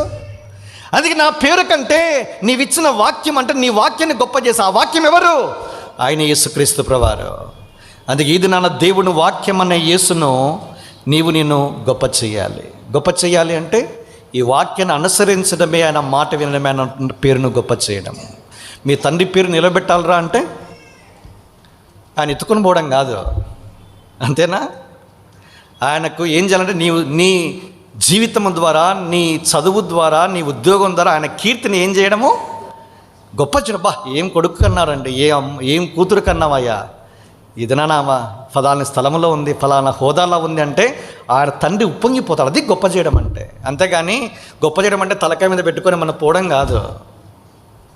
వాక్యాన్ని నేను వాక్యం ఏదైతే ఉందో దాన్ని అనుసరిస్తే చాలు, దేవుడిని గొప్ప చేసినట్టే లెక్క. ఒక మాట అన్నాడు 23:12 యోబు. ఏం మాట్లాడతాడు? I have esteem the words of his mouth more than my necessary food అన్నాడు. అయ్యా, నా సొంత అభిప్రాయం కంటే ఆయన నోటి మాటలు నేను ఎక్కువగా ఎంచాను. తెలుగు స్వభిప్రాయం అనింది, ఇంగ్లీష్లో నేను తినే భోజనం కంటే, నోటి ముద్ద కంటే ఆయన మాట నాకు ఎక్కువ అని అర్థము. ఈ మాట ఇంకొక రివర్స్లో చెప్పాలి అంటే, నాకు బ్రేక్ఫాస్ట్ కూడా చేసినట్టుగా గుర్తులేదు, కానీ వాక్యం చదవడం మాత్రము గుర్తుంది అని చెప్పడము. మనకు అనుభవం ఉందా? టిఫిన్ చేశాను, అరే టిఫిన్ చేయలేదే, వాక్యం చదువుతూ ధ్యానిస్తూ మర్చిపోయానన్నా అనేవాళ్ళు ఎప్పుడైనా ఉందా అండి? లేదు. అది యోబు యొక్క అనుభవం. దేవుని మాట, నేను తినే భోజనం కంటే నీ వాక్యం నాకు గొప్పయ్యా అన్నాడు. అంటే దాన్ని తిన్నారు చాలామంది. ఒక ఇర్మియా తిన్నాడు. 15:16 అంటాడు, అయ్యా నీ మాటలు నాకు దొరకగా వాటిని భుజించాను. ఎట్లున్నాయి అవి? నాకు ఆనందాన్ని, నా హృదయానికి సంతోషాన్ని కలిగించుచున్నాయి. జాయ్ ఆఫ్ స్క్రిప్చర్స్ అంటాము. లేఖనాల్లో ఆనందం ఉంది, అది నేను తింటేనే కానీ అనుభవించలేము. యవనస్తురాలా, దేవుడి నీ జీవితాన్ని ఆనందమయం చేయటానికి లేఖనాలతో ఏం చేయాలి? మీరు సమయాన్ని గడపండి. వుడ్రో క్రోల్ అనేటువంటి గొప్ప back to the Bible general డైరెక్టర్గా పనిచేశాడు. ఆయన కంటే ముందు ఒక 10 సంవత్సరాలు ప్రపంచ ప్రఖ్యాత బైబిల్ కామెంటేటర్ వారెన్ WSP అనేటువంటి దేవుని సేవకుడు పనిచేసిన తర్వాత వుడ్రో క్రోల్ గారు పనిచేశారు. ఆయన ఒక మాట అన్నాడు, ప్రపంచ మానవాళికి దేవుడు రాసిన సుదీర్ఘమైన ప్రేమలేఖే పరిశుద్ధ గ్రంథం అన్నాడు ఆయన. ఏమన్నాడు? ప్రపంచ మానవాళికి దేవుడు రాసిన సుదీర్ఘమైన ప్రేమలేఖ, అంటే 66 పుస్తకాలు కదా, ఈ ప్రేమలేఖే పరిశుద్ధమైన గ్రంథం అన్నాడు. ప్రేమలేఖ ఎలా చదువుతారు అంట? నాకు రాలేదులేండి, ప్రభుకి స్తోత్రాలు. రాత్రి ఒకసారి మొదలు పెడితే ఇంకా దాని గురించే తలపోసుకుంటూ ఉంటాడంట. బిల్లీ గ్రహం గారికి వాళ్ళ ఆవిడ రాశారు ఒక లెటర్. అంటే ఫియాన్సీ, ఆల్రెడీ ఎంగేజ్మెంట్ అయింది, పెళ్లి చేసుకోవాలి. ఆమె రాసిన లెటర్ చదివి ఉబ్బి తబ్బిబ్బయి రాత్రంతా ఆనందంతో మంత్రముగ్ధుడయ్యి ఉదయకాలం సండే సర్వీస్ వెళ్ళి వాక్యం చెప్పాడు. ఏం చెప్పానో నాకే తెలియదు అన్నాడు ఆయన. Mesmer saturated with the very words of Ruth Billy Graham. అంటే తన హృదయాన్ని అంతగా నింపేశాయి ఆమె మాటల్లో. ఇది నా దేవుడు నీ కొరకు నా కొరకు రాసిన సుదీర్ఘమైన ప్రేమ లేక, ఈ మాటలు మన హృదయాల్లో ఉంచుకుంటే అవధులు లేని సంతోషాన్ని అనుభవిస్తాం. ఒక కీర్తనకాడు అన్నాడు, మొదటి కీర్తన 1-2 వచనాల్లో, అయ్యా యెహోవా ధర్మశాస్త్రమందు ఆనందించుచు దివారాత్రము దాన్ని ధ్యానించాలంటే ఆనందం ఉండాలా. నీకు ఏదైతే ఆనందం ఇస్తుందో దాని దగ్గర ఎక్కువ సమయం గడుపుతావు. Why we are spending so much time on smart phone దగ్గర ఎందుకు ఎక్కువ సమయం గడుపుతున్నాము? అది నాకు ఆనందాన్ని ఎక్కువ ఇస్తుంది, అందుకే గంటల తరబడి ఉంటా వాట్సాప్ దగ్గర, సోషల్ మీడియా ఫేస్బుక్ దగ్గర, ఇన్స్టాగ్రామ్, టెలిగ్రామ్, ఇంకేమున్నాయి, ట్విట్టర్, యూట్యూబ్, అంతే. ఇంకా మొత్తం అంతా ఒకసారి కూర్చున్నామా 10 నిమిషాలు అంటాము, 10 గంటలు. మళ్ళీ ఏమంటారు? అరే 10 గంటలు అయిందా, అరగంటనే అనుకున్నానే అంటాడు. అదే వాక్యం దగ్గరికి వస్తే అరగంట చదివిన తర్వాత 2-3 గంటలు అయింది అనుకున్నానే, ఓన్లీ అరగంటనేనా అంటాం. ఇక్కడేమో రిలాక్స్ ఉండదు, రిఫ్రెష్ అయినట్టుగా కనపడదు. దీని యొక్క వాక్యము మన జీవితాల్లోనికి అద్భుతమైన ఆశీర్వాదాలను తీసుకుని వస్తుంది. ఒక 5 విషయాలు మీకు జ్ఞాపం చేసి నేను ఈ మొదటి కూడికను ముగిస్తాను. మొదటిది అపోస్తలుల కార్యములు. చూడండి, ఒక 5 ప్రిఫిక్స్లు, విశేషణాలతో కూడిన మాటలు పరిశుద్ధాత్మ దేవుడు ఉపయోగించాడు. 5 విషయాలు కొత్త నిబంధన వెలుగులో మీకు పరిచయం చేసి నేను ముగించే ప్రయత్నం చేస్తాను. అపోస్తలుల కార్యములు 20వ అధ్యాయము 32వ వచనం. ఏమిటా వాక్యం అన్నదాన్ని చెప్పడం. ఇప్పుడు దేవునికి ఆయన కృపావాక్యమునకును మిమ్మల్ని అప్పగించుచున్నాను. ఆయన మీకు క్షేమాభివృద్ధి కలగజేయుటకును పరిశుద్ధపరచబడిన వారందరిలో స్వాస్థ్యం అనుగ్రహించుటకును శక్తిమంతుడు. ఇంగ్లీష్లో కృపావాక్యము, ద వర్డ్ ఆఫ్ గ్రేస్, ఏం చేస్తుంది? ఎఫెసీ సంఘము నుంచి పెద్దల్ని పిలిపించి మాట్లాడుతున్నాడు ఆయన. అయ్యా ఇప్పుడు మిమ్మల్ని అప్పగిస్తున్నా రెండింటికి. ఒకటి ఏంటంటే దేవునికి అప్పగిస్తున్నా, రెండోది ఆయన కృపావాక్యానికి కూడా మిమ్మల్ని అప్పగిస్తూ ఉన్నా. ఏం చేస్తుంది కృపావాక్యము? ఇంగ్లీష్లో ఈ మాట బాగా మీరు గమనించాలి. నేను చాలామంది యవ్వనస్తులు ఎంకరేజ్ చేస్తున్నా, మీరు 10th వరకు తెలుగు చదువుకుంటే ఇంటర్మీడియట్ నుంచి తెలుగు ఇంగ్లీష్ చదవండి. మీ పిల్లలకి తల్లిదండ్రులారా బర్త్డే వస్తే బట్టలు కొనించొద్దండి. ఒక బైలింగ్వల్ ఇంగ్లీష్ తెలుగు బైబిల్ కొనించండి. ఎందుకంటే మొత్తం ఎంత ఇంగ్లీష్ మీడియమే. మీరు ఇంటర్వ్యూ వెళ్ళండి ఇంగ్లీష్ మీడియమే, ఎగ్జామ్ ఇంగ్లీష్ మీడియమే, ఉద్యోగంలో చేరన్న ఇంగ్లీష్ మీడియమే, ఎవ్రీథింగ్ ఇంగ్లీష్ మీడియం.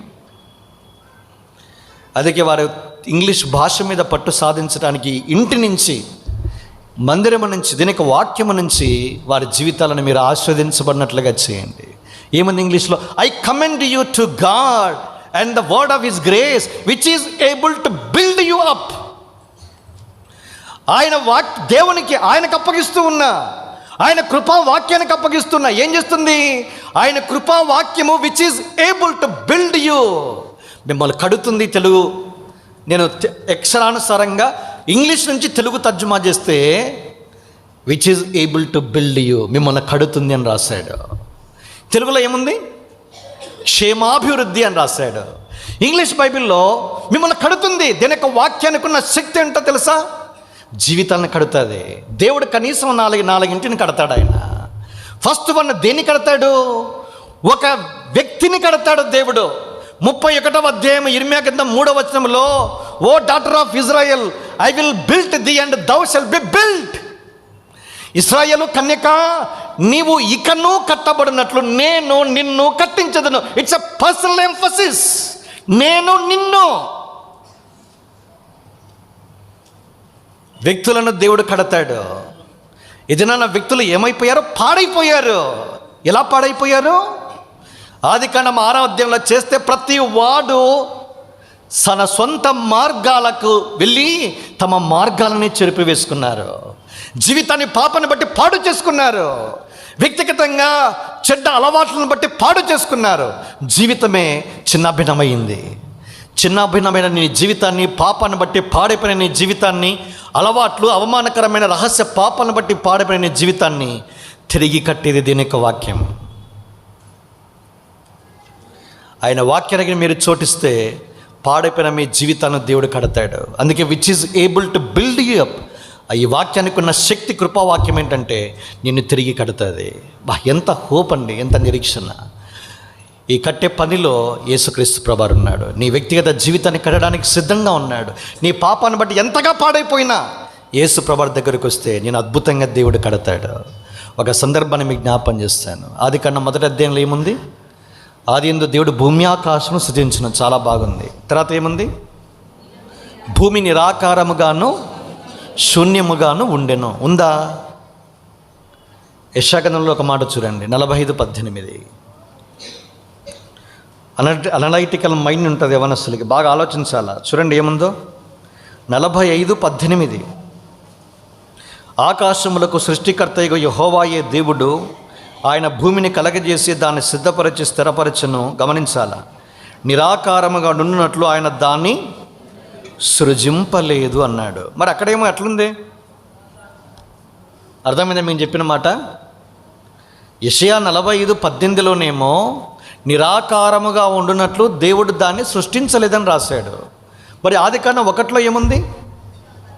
నిరాకారముగాను శూన్యముగాను ఉంది అని రాశాడు. శూన్యం ఉందా? మళ్ళీ కింద ఏమన్నాడు? నివాసయోగ్యంగా చేశాడు. 45:18 రెండో భాగం. శూన్యములో ఉంది, శూన్యంగా ఉంది, నిరాకారంగా ఉంది. ఇప్పుడు దేవుడు ఏం చేశాడు? ఎందుకు? అపవాది పైనుంచి కిందికి పడద్రోయబడినప్పుడు వాడు చేసిన పని ఏంటంటే ఆయన సృష్టిని పాడు చేసే ప్రయత్నం చేశాడు. కొంతమంది కోపం వచ్చిందనుకోండి, ఏం చేస్తారు? ఆఫీసులో పనిచేసే వాళ్ళు, నేను ఒక సిన్సియర్ ఆఫీసర్ అనుకోండి, నేను లంచానికి లొగ్గల. ఇప్పుడు ఏం చేస్తారు? వాడు నా ఇంటికి వెళ్ళి నా పిల్లవాని మీద కత్తి పెడతాడు. ఇట్లా ఏం చేస్తాడు? బ్లాక్మెయిల్ చేస్తాడు. అరే కోపం నా మీద కదరా, నా మీద కోపం తీర్చుకో. నా కొడుకు నా కూతురు మీద కోపం ఎందుకు? సాడిజం అది. కిడ్నాప్ చేస్తాడు వాడు. ఇంత డబ్బులు ఇస్తేనే వదిలేస్తా, ఇంత డబ్బులు తీసుకుని నాకు కమిట్ అయితేనే మీకు నా ప్రాజెక్ట్కి అప్పుడు మీ పిల్లవాడిని వదిలేస్తా. అంటే వాడు తన కోపాన్ని తాను సృష్టించిన సృష్టి మీద చూయించాడు. అందుకే ఏమైందంటే శూన్యంగా నిరాకారంగా మారిపోయింది. మరి దేవుడు ఏం చేశాడు? అదే ఆదికాండం 1వ అధ్యాయం చివరికి వచ్చేసరికి ఏముందంటే చూడండి, అద్భుతమైన మాట ఉంది. ఏం రాశారండి?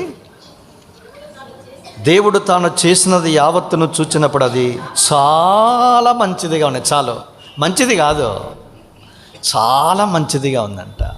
నిరాకారంగా ఉన్న మీ జీవితాలను ఒక ఆకారానికి తీసుకుని వచ్చేవాడు దేవుడు. శూన్యము డొల్లతనముతో నింపబడిన మీ జీవితాలను సర్వ సమృద్ధితో నింపి చాలా మంచిదిగా చేసేవాడు దేవుడు.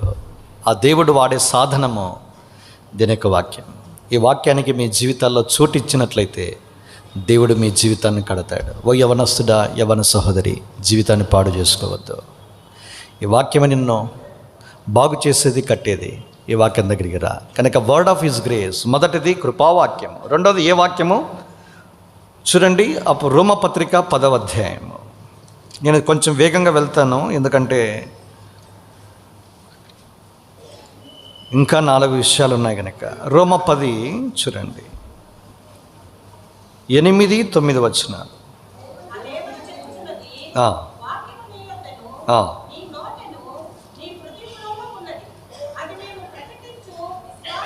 చాలు. వర్డ్ ఆఫ్ ఫెయిత్, విశ్వాస వాక్యము. మీరు గమనించాలా, faith and word go together, రెండు కలిసి వెళ్తాయి. వర్డ్ ఆఫ్ ఫెయిత్, విశ్వాస వాక్యం ఇది. ఈ విశ్వాస వాక్యము ద్వారానే నీకు నాకు విశ్వాసం వస్తుంది. అందుకే ఇదే రోమపత్రిక 10వ అధ్యాయం 10లో ఏం రాయబడింది? కాగా వినుట వలన విశ్వాసము కలుగును, వినుట క్రీస్తుని గురించిన మాట వలన కలుగును. క్రైస్తవ జీవితంలో విశ్వాసము చాలా సంగతులతో ముడిపడి ఉంది. విశ్వాసము ద్వారా మనం రక్షించబడ్డాం. ఎఫెసీ పత్రిక 2వ అధ్యాయం 10వ వచనము. విశ్వాసము ద్వారానే జీవించుచూ ఉన్నాము. రోమపత్రిక 1వ అధ్యాయం 17వ వచనము. విశ్వాసము ద్వారానే బలపరచబడుతూ ఉన్నాము. రోమపత్రిక 4వ అధ్యాయం 21వ వచనము. విశ్వాసము ద్వారానే నిలకడగా ఉన్నాము. 2వ కొరింథీ పత్రిక 1వ అధ్యాయం 23లో ఆ మాట మనం చూడగలం. విశ్వాసము ద్వారానే అంతకంతకు విశ్వాసములో సాగిపోతూ ఉన్నాం. అదే రోమపత్రిక 1వ అధ్యాయం 17వ వచనం. విశ్వాసము ద్వారానే దేవునికి ఆనందాన్ని కలిగించే వారంగా ఉన్నాం. హెబ్రీ పత్రిక 11వ అధ్యాయం 5, 6 వచనాల్లో మనం చూస్తాం. ఇదేనా విశ్వాసం అనేక రకాలతో ముడిపడి ఉంటే, ఈ విశ్వాసము నిన్ను వృద్ధి చేసుకోవటానికి ఈ వాక్యాన్ని దేవుడు నీకు నాకు ప్రసాదించాడు. జార్జ్ ముల్లర్ గారు గురించి నేను విన్నా. ఆయన ఒక ప్రార్థన చేసేవాడంట. అయ్యా, నా విశ్వాసాన్ని వృద్ధి పొందించు, నా విశ్వాసాన్ని గొప్ప చేయి, నా విశ్వాసాన్ని అధికం చేయని ప్రార్థన చేస్తుంటే రోమా 10:17 దగ్గరకు వచ్చిన తర్వాత ఆయన ప్రార్థన చేయడం మానేశారంట. ప్రభువా, నేను చేసిన ప్రార్థన నువ్వు జవాబిచ్చావు. ఏం జవాబు ఉంది అక్కడ? విశ్వాసం అన్నది దీని యొక్క వాక్యంతో ముడిపడి ఉంది. ఎంతగా నేను దీని యొక్క వాక్యాన్ని అర్థం చేసుకుంటాను, నేను చదువుతాను, ధ్యానిస్తాను, పఠిస్తాను, నా జీవితానికి అన్వయించుకుంటాను, అంతగా నేను విశ్వాసంలో బలవంతుడవుతాను. అర్థమైంది. వెంటనే వాక్యాన్ని చదవడం ప్రారంభించాడు, అంటే కొనసాగించాడు. అందుకే జార్జ్ ముల్లర్ గారి గురించి దాదాపుగా 200 సార్లు దీని యొక్క వాక్యం చదివాడని ఆయన గురించి బయోగ్రాఫర్ రాశాడు, జీవిత చరిత్ర రాశాడు. ఒక 100 ఏమో కూర్చొని చదివాడంట వాక్యాన్ని చైర్లో. ఇంకొక దేవుని సేవకుడు పరిచయం అయ్యి, ఏమయ్యా ఎన్నిసార్లు చదివామంటే 100 సార్లు చదివానన్నా. అంటే అట్లా కాదు, ఎట్లా చదివానంటే కూర్చొని చదివాను. అట్లాగే చదవకూడదు, మోకాళ్ళ మీద దీని యొక్క వాక్యాన్ని చదవాలి. ఎప్పుడైతే ఈ మాట చెప్పాడో ఆయన ఇంకొక 100 సార్లు చదివాడు. అట్లా 200 సార్లు చదివాడంట. భక్సింగ్ గారు ఆగస్టు మాసంలో దైవమర్మాలు మీరు చూస్తే ఆయన ఒక మాట అన్నాడు, నేను 100 సార్ల కంటే ఎక్కువ సార్లు దీని యొక్క వాక్యాన్ని చదివాను, అయితే ఆదికాండం 1:1 ఇప్పుడిప్పుడే అర్థం చేసుకుంటున్నాను అన్నాడు ఆయన. ఏమన్నాడు? అన్నీ చదివే బుక్లోనే ఉన్నాయి, మీరు నేను చెప్పినవన్నీ అక్కడి నుంచే కాపీ కొడుతున్నా. ఏమన్నాడు భక్సింగ్ అంటే 100 సార్ల కంటే ఎక్కువ చదివా, కానీ చదివిన తర్వాత ఇప్పుడిప్పుడే కొంచెం కొంచెమే నాకు అర్థమవుతుంది అన్నాడు. ఆదికాండం 1:1. ఇక మన సంగతి ఏంటి? 100 సార్లు చదివిన స్పిరిచువల్ జైంటే ఆ మాట మాట్లాడితే మనం అసలు చదవడమే లేదు. ఇంకా 100 సార్లు చదవాలంటే ఎలా లెక్కేయాలా? ఒక కొత్త నిబంధన తీసుకునండి, 27 పుస్తకాలు. ఎన్ని అధ్యాయాలు ఉన్నాయి? 270 చాప్టర్స్ ఉన్నాయి. ఒక పుస్తకాన్ని నేను చేసిన 2005లో ఒక దేవుని సేవకుడు నాకు సలహా ఇచ్చాడు. నేను అప్పటికి వాస్తవానికి అది ఇట్లా ఉంటుందని నాకు తెలియదు. 96 నుంచి అనుసరిస్తూ ఉన్నా, కానీ సిస్టమేటిక్ అప్రోచ్ లేదు. ఆయన ఏం రాశాడంటే, క్రొత్త నిబంధనలో ఒక చిన్న పుస్తకాన్ని తీసుకో. ఉదాహరణకి ఎఫ్ఎస్సి పత్రిక, ఎందుకంటే లాస్ట్ వాక్యం ఎఫ్ఎస్సి పత్రికలో నుంచి వచ్చింది. అది 6 అధ్యాయాలు ఉంటాయి. 20 నుంచి 30 నిమిషాలు ఫినిష్ చేయొచ్చు. ప్రతిరోజు మీరు ఎఫ్ఎస్సి పత్రిక చదవండి జనవరి అంతా. తర్వాత పెద్ద పుస్తకం దగ్గరికి రండి. ఉదాహరణకి హెబ్రీ పత్రిక మొదటి వాగ్దానం అది వచ్చింది, 13 అధ్యాయాలు ఉన్నాయి. దాన్ని 2గా విడగొట్టండి. పార్ట్ 1 ఫిబ్రవరి చదవండి, పార్ట్ 2 మార్చి చదవండి. మళ్ళీ చిన్న పుస్తకాన్ని ఫిలిప్పీ పత్రిక రండి, దాన్ని ఇంకొక నెల చదవండి అన్నాడు. ఆ విధంగా క్రొత్త నిబంధనను పూర్తి చేయటానికి 2.5 సంవత్సరాలు పడుతుంది అన్నాడు. క్రొత్త నిబంధన మొత్తము పూర్తి చేయడానికి ఎన్ని ఏళ్ళంట? 2.5 సంవత్సరాలు పడుతుంది. 100 సార్లు చదవాలంటే ఎన్ని సంవత్సరాలు పడుతుంది? మ్యాథమెటిక్స్. 8.5 సంవత్సరాలు పడుతుంది. అంటే మీరు 8.5 సంవత్సరాలలో కొత్త నిబంధనను ఎన్నిసార్లు చదివినట్టు లెక్క? 100 times. ఇలాంటి లెక్కలు అయ్యే మనము నెలకి ఇన్ని రూపాయలు కూడబెడితే ఎస్బీఐలో డిసెంబర్ కల్లా ఎంత దీనికి వడ్డీతో సహా బ్యాంక్ బ్యాలెన్స్లో ఉంటుంది అనేది లెక్కలు ఇస్తాం. ఎప్పుడైనా ఆలోచన చేశారండి, దేవా నా జీవిత ఆయుష్ కొంచెమే, ఈ లైఫ్ స్పాన్లో ఈ పుస్తకాన్ని మ్యాక్సిమం నేను తినాలని కోరుకుంటున్నాను, నేను కూడా చదువుతానండి. ఎంతమంది యవనస్తులు ఉన్నారండి? ఏం చేస్తారు మీరు? తిమోతికి పౌలు ఒక మాట అన్నాడు, తీయద్దులేండి, సావధానంగా వినండి. 1 తిమోతి 4:6లో ఉంది, సుబోధ సంబంధమైన వాక్యముల చేత నువ్వు పెంపారితే క్రీస్తునకు మంచి పరిచారకుడై ఉంటావన్నాడు. వాక్యాన్ని నరిష్మెంట్, పెంపారడం అంటే నరిష్మెంట్, పోషించబడితే 8.5 ఏళ్ళు, మీరు 22 ఏళ్ళ వయసులో రక్షించబడ్డారనుకోండి, 30 ఏళ్ళ కల్లా 100 సార్లు చదివినట్టు లెక్క. నిలబడితే ఎలా ఉంటుంది? వర్షం, అగ్ని కురిపిస్తారు మీరు. సియాల్ కోట్ తెలుసు కదా మీకు? అక్కడి నుంచి 2 భక్తులు బయటకు వచ్చారు ప్రపంచానికి. వన్ ఈజ్ జాన్ హైడ్, రెండవ భగత్ సింగ్ ఆఫ్ ఇండియా. సియాల్ కోట్లో ప్రత్యేక కూడికలకు వెళ్ళాడు. గవిని వెలపట సిగరెట్ చుట్ట తాగుతున్నాడు. ఏం చేయడానికి వచ్చాను ఆయన అన్నారు. సువార్త చెప్పడానికి వచ్చాను, టైం వేస్ట్ చేసుకోక, ఎవరు మారరు, పో ఇక్కడి నుంచి అన్నారు. నువ్వు చెప్పిన మాట ఎంతవరకు నిజమో చూస్తాను నేను కూడా. ఆయన కూడా మొండోడు, ఒకసారి చెప్పాడా ఫిక్స్ అంతే. భగత్ సింగ్ అని ఎవడు కదిలించలేరు. కనుక 1 రోజు 2 రోజులు 3 రోజులు మీటింగ్స్ మీద meeting, 7 days there is no sleep. తెలుసుకున్నాడు. ఏమైందంటే లాస్ట్ రోజు వాక్యం బోధిస్తూ ఉన్నాడు, పొలాల్లో అగ్ని కురిసింది. చదవలేదా భగత్ సింగ్ గారి పుస్తకాలు మనము? ఒక దైవజనుడు 100 సార్లు చదువుకున్న ఈ వాక్యము మంట, అగ్ని జ్వాలది. దీనికి వాక్యం నిలబడ్డానికి చెప్పడానికి పూనుకుంటే దేవుడు నీ నోటికి నా నోటికి తోడై ఉండి మనలో ఉన్న వాక్యాన్ని తీసుకొని అగ్నిని కురిపిస్తాడు. తన వాక్యాన్ని వర్షంలాగా కురిపిస్తాడు. తొలకరి వర్షము, కడవరి వర్షాన్ని కురిపిస్తాడు. ఎలా ఉంటుంది? పచ్చగా మీరు ఉంటారు. అపవిత్రమైన చెత్త చెదారము మన హృదయ అంతరంగాల్లో నుంచి జీవితం నుంచి కాల్చబడతాయి. అదండి వాక్యానికి ఉన్న శక్తి. ఓ యవనస్తుడా, యవన సహోదరి సహోదరుడా, కమిట్ దై లైఫ్ అంటు గాడ్స్ వర్డ్. దేనికి వాక్యానికి నీ జీవితాన్ని అప్పగించు. ఈ విశ్వాస వాక్యము నీ జీవితంలో విశ్వాసము తొనికిసలాడేట్లుగా దేవుడు నీ జీవితాన్ని దీవిస్తాడు. ఒక భగత్ సింగ్ ఏం చేశాడు? ఈ వాక్యాన్ని నమ్ముకున్నాడు. అందుకే తన జీవితంలో ఏమీ లేకపోయినా కాన్వకేషన్ పెడితే డబ్బులు లేవండి, సంచు గల్లా పెట్టి చూస్తే, కానీ కాన్వకేషన్ డేట్ ఇచ్చాడు. ఎంత ధైర్యం అండి! మనకు డబ్బులున్న మీటింగ్స్ పెట్టడానికి గుండె ధైర్యం లేదు మనకు. అర్థమైందా మీకు? డబ్బులు బ్యాంక్ బ్యాలెన్స్లో మూలుగుతూ ఉన్నా మీటింగ్స్ పెట్టాలంటే ఒక ధైర్యం ఉండదు, సాహసం ఉండదు. కానీ డబ్బులు లేకుంటే ఏం మనిషి అండి, ఏం ధైర్యం అన్నా నీది అంట. నేను భగత్ సింగ్ అని కలుసుకున్నాక పైకి ఎలా వచ్చిందంటే విశ్వాసం ఎలా వచ్చింది నీకు? వాక్యం. ఈ వాక్యములో ఉన్నది, తమ దేవుని ఎరుగువారు బలము కలిగి దేవుని కొరకు గొప్ప కార్యాలు చేస్తారు. చేశాడు ఆయన. యేసుప్రభువారి వారి కంటే గొప్ప కార్యాలు చేశాడు. యేసుప్రభువారు అన్నాడు 12వ అధ్యాయంలో, నా యందు విశ్వాసం ఉంచమని నేను చేసిన వాటిని నేనే కాదు నాకంటే గొప్ప కార్యాలు చేస్తా. 5,000 మందికి భోజనాన్ని పెట్టాడు ఆయన. ఎవరు? యేసుప్రభువారు. ఈయన ఏం చేశాడు? 20,000 30,000 మందికి భోజనాన్ని పెట్టాడు. గొప్ప కార్యం కాదు అది? అదండి దేవుడు. భక్సింగ్ గారు దేవుడే మన దేవుడు. మనకెందుకు లేదు? మనం అసలు పెద్ద పెట్టిన వేయడంలా దేని యొక్క వాక్యానికి. ఏదో క్యాజువల్ యాటిట్యూడ్. ఎంత నిర్లక్ష్యంగా ఉంటారంటే వాక్యం దగ్గర, ఈ వాక్యం దగ్గరే ఇది పెడతారు. ఏది? ఇట్లా దాని మీదనే పర్సు పెడతారు, దాని మీదనే మొబైల్ ఫోన్. బరువు మోసేది అనుకున్నారా? వాక్యము అంటే దేవుడు. యేసుక్రీస్తు ప్రభువారి మీద మీ సెల్ ఫోను ఊహించండి. తల మీద, ఆయన తలకాయ మీద మీ స్మార్ట్ ఫోను, పర్సు, సంచి, మూట పెడతారా అండి? ఎంతగానో భయభక్తులు నిలుపుతాం మనము. మరి ఎందుకు వాక్యం దగ్గర యాటిట్యూడ్ ఏం మారడం లేదు మీకు? దాన్ని ఏమంటాము? హ్యాండ్ ఖర్చు తుడుచుకొని దాని మీద పెడతాం. ఇవన్నీ మనం క్యాజువల్గా చేస్తాము. నిలబడి పాడపడేటప్పుడు బైబిల్ కింద ఉంటుంది ఇట్లా కాళ్ళ దగ్గర.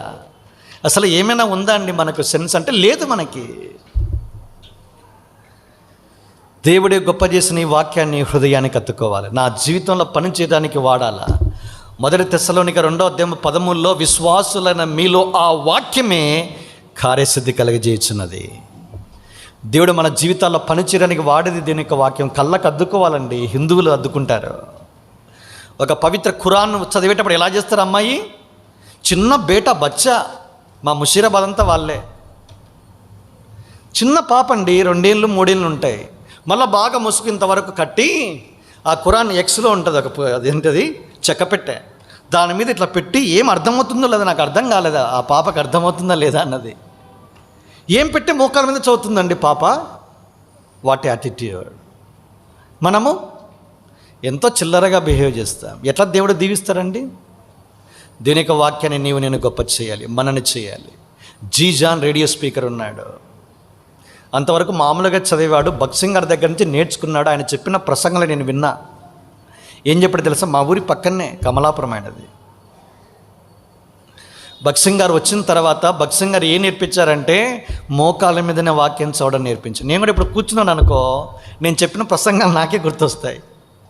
అర్ధరాత్రి 12 కానీ 1 కానీ 2 కానీ మళ్ళీ అట్లే చదవాలా. ఎందుకు? బోధించావు కదన్నా. ఎదుటి వానికి బోధించు, నీకు నీవే బోధించుకోవన్నా. 2 Roma 2:23 నీకు తెలుసు కదన్నా బాగా. అప్పుడు మోకాల మీదకి వస్తా. మళ్ళీ మోకాలు ఇట్లా పెట్టకూడదు. మళ్ళీ ఒక దేవుని సేవకు నేర్పించాడు. ఇట్లా నిటారుగా నిలుపు. డాక్టర్ మార్టిన్ లాయిడ్ జోన్స్, నేను ముగింపులోనికి వస్తా. ఆయన మెడికల్ డాక్టర్, ఎంబీబీఎస్ చదివాడు. ఆయన ఎంబీబీఎస్ ఈక్వలెంట్ ఇప్పుడు ఎంబీబీఎస్ అనుకోండి, అప్పుడు ఫారిన్లో మెడికల్ డాక్టరు సంపూర్ణ కాల సేవకు పిలువబడ్డాడు. ఆయన రిజైన్ చేసాడు, వచ్చేసాడు. కెస్విక్ కన్వెన్షన్ ఇంగ్లాండ్లో జరుగుతుంది. అంటే క్లాసికల్ టీచర్స్, ప్రపంచంలో పేరుగాంచినటువంటి భక్తిపరులైన దైవజనులను మాత్రమే పిలిచి వాక్యాన్ని చెప్పమంటారు. అలాంటి ఒక కాన్వకేషన్కి 2 పిలిచారు. One is doctor Martin Lloyd Jones, one is Bhaksing of India. భారతదేశం నుంచి ఒకడే స్పీకర్, ఆయనే వచ్చాడు. ఆయన వంత అయిపోయింది. మార్టిన్ లాయిడ్ జోన్స్ గారి వంత అయిపోయింది. ఆయనకు ఒక విడిది ఇచ్చారు. మరుసటి రోజు భక్సింగ్ గారు చెప్పాడు. వాక్యం చెప్పిన తర్వాత ఈయన అవాక్కైపోయాడు. భక్సింగ్ గారు ఉన్న గదికి వచ్చాడు. ఏమండి, మీరు క్రైస్తవ నేపథ్యం ఉన్న కుటుంబం నుంచి రాలే, మీరు హైందవులు, మీరు హైందవ కుటుంబం నేపథ్యం నుంచి వచ్చారు. ఒక క్రైస్తవ కుటుంబ నేపథ్యం కూడా మీకు లేదు. కనీసము వేదాంత కళాశాలలో కూడా మీరు, అంటే సెమినరీ కాలేజీలో కూడా మీరు వెళ్ళలే వాక్యాన్ని చదవడానికి. వేదాంత కళాశాలకి వెళ్ళి కూడా చదవలేదు దీని యొక్క వాక్యాన్ని. కానీ నిలబడితే వర్షం కురిపించారు అగ్నిని. కారణం ఏంటండి అన్నాడు. వెంటనే ఏం చేశాడు ఆయన? తన మోకాలు చూయించి, ఈ మోకాల మీద దీని వాక్యాన్ని చదివాను. హెబ్రోను సమాజాలంటే ఒకప్పుడు నిలబడి వాక్యం చెబితే ఏ ఫాదర్ ఉన్నారు చూసారా? ఫాదర్ అంటే మన ఆర్సీఎం, సిఎస్ఐ, ఎస్పీజీ, లూథరన్, ఈ జీడిఎం, గుంటూరు డెల్టా మిషన్, ఇవంతా ఇటువైపు ఉన్నాయి కదా. ఎవడైనా హెబ్రోను సంచి వేసుకొని పోయాడు అంటే గజగజ వణికిపోయేవాడు. వాళ్ళు వస్తే మనమేం చెప్తామన్నా అనేవాళ్ళు. ఏ విశ్వాసనైనా తాకండి, సేవకుడొద్దు. అంతవరకు సేవకుడు ఇంకా 10 రెట్లు ఎక్కువ. అప్పుడు ఏ విశ్వాసాన్ని తాకితే వాక్యమే. ఇప్పుడు వేరే స్వరాలు కనబడుతున్నాయి, వినపడతాయి. తాకద్దు ఇప్పుడు ఎవరిని, అర్థమైందా? అరే వాళ్ళు ఉన్నారు అంటే గుండె దడ వచ్చేది. అయ్యా మీరే వాక్యం చెప్పండి. ఒక దేవుని సేవకుడు అన్నాడు, వెస్లీ చర్చ్ ఉంది ఇక్కడ సికింద్రాబాద్లో. మన దేవుని సేవకుడు తనకున్న స్థానిక సంఘంలో ఒక అమ్మాయిని వాళ్ళ ఇంటికి ఇచ్చారు. అంటే ఆ వెస్లీ చర్చికి వెళ్ళి అబ్బాయికి ఇచ్చారు. ఇద్దరు భోజనం బల్ల దగ్గర కూర్చున్నారు. ఈ ఫాదర్ అంటున్నాడు, ఆ చర్చి మన హెబ్రోన్ నుంచి వచ్చినటువంటి దేవుని సేవకుడు అన్నగారు, హెబ్రోన్ విషయంలో దేవుడు పక్షపాతాన్ని అన్నాడు. ఈయన అవాక్కయ్యాడు, ఏమన్నా అలా అంటున్నారంటే, నేను ఫారిన్ కంట్రీకి వెళ్ళాను, అనేక చోట్ల వాక్యం చెప్పిన తర్వాత ఎవరైనా కలుసుకొని దానికి వస్తే అన్నారు, మీరు ఎక్కడి నుంచి వచ్చారంటే ఇండియా నుంచి వచ్చారు అంటే ఫస్ట్ మాట, do you know Baksing of India? Baksing గారు మీకు తెలుసు అని అడుగుతారంట. ఎక్కడ ఏ స్థలానికైనా మీ గురించే మాట్లాడుతున్నారు, హెబ్రోను గురించే మాట్లాడుతున్నారండి ఘనంగా. దేవుడే మీకు వాక్యం ఇచ్చాడు, దేవుడు మీ సమాజాలకు ఇచ్చాడు, మాకు ఇవ్వలేదండి. దేవుడు పక్షపాతి కాడా అన్నాడు ఆయన నవ్వుతూ. చూసారా? మార్టిన్ లాయిడ్ జోన్స్ అంటే ఎవరు అనుకుంటున్నారు మీరు? ఆయనకంటే ముందు డాక్టర్ జి క్యాంబల్ మోర్గన్ అనేటువంటి గొప్ప దేవుని సేవకుడు పరిచయం చేశాడు. వెస్ట్ మినిస్టర్ చాపల్ అంటాం. ఈ క్యాంబల్ మోర్గన్ ఎవరో తెలుసా అండి? బక్సింగ్ గారు పుస్తకం ముందు చూసారా? టిఈ కోషి గారు రాశారు. ఆ కోషి గారు రాసినటువంటి పుస్తకానికి వెలవకన తెలుగులో లేదు, ఇప్పుడు దాన్ని తీసేశారు. మరి అది వాస్తవానికి పెట్టాలా? ఇంగ్లీష్లో రాశారు. అక్కడ ఎడ్విన్ ఓర్ అనే ఒక క్రిస్టియన్ జర్నలిస్టు బక్సింగ్ గారి సేవను ఇద్దరితో పోల్చాడు, ఇద్దరు ఫారినర్స్తో పోల్చాడు. వన్ ఈజ్ క్యాంబల్ మోర్గాన్, రెండవది గ్రహం స్కోర్గి. ఈ క్యాంబల్ మోర్గన్ అనే దైవజను గురించి నేను చదివితే ఏమన్నాడంటే, ఒక ఎక్స్పోజిషన్. అతను కూడా బక్సింగ్ గారు లాగా ఏ సెమినరీకి వెళ్ళలేదు, ఆయన ఏ వేదాంత కళాశాలకు వెళ్ళి బైబిల్ను పఠించలా చదువుకోలేదు ఆయన. కానీ ఆయనకున్న గొప్పతనం ఏంటంటే, ఆయన ఒక పుస్తకాన్ని తీసుకుని దానికి వ్యాఖ్యానం రాయాలి అంటే ఆ పుస్తకాన్ని 50 సార్లు చదువుతాడంట.